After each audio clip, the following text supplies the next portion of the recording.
എങ്ങനെയാണ് അനു ഇങ്ങനെ സ്ക്രിപ്റ്റുകളൊക്കെ സെലക്ട് ചെയ്യുക? കാരണം ആഹ്, ഏറ്റവും കൂടുതൽ എനിക്ക് ടഫായിട്ട് എല്ലാരും പറയണ കാര്യങ്ങൾ അതാണ്.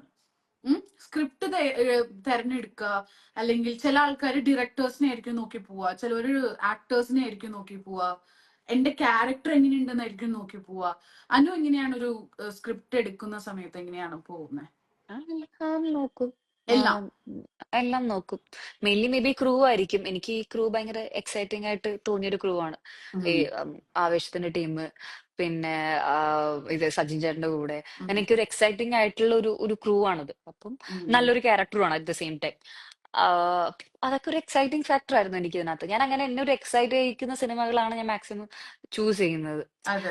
അതിപ്പം ക്യാരക്ടർ എന്തായാലും ആ സിനിമയിൽ ഇമ്പോർട്ടന്റ് ആയിട്ടുള്ള ഒരു നല്ല ക്യാരക്ടർ ആയിരിക്കണം എന്നേ ഉള്ളൂ. അതിപ്പോ ആദ്യം തൊട്ട് അവസാനം വരെ വേണ്ടുന്ന ഒരു ക്യാരക്ടർ എന്നല്ലാതെ ആ സിനിമയിൽ ഇമ്പോർട്ടന്റ് ആയിട്ടുള്ള ഒരു ക്യാരക്ടർ ചെയ്യണം. അത് നല്ല ക്രൂവിന്റെ, നല്ല കാസ്റ്റ് ആൻഡ് ക്രൂവിന്റെ കൂടെ ചെയ്യണം. അത്രേ ഉള്ളൂ.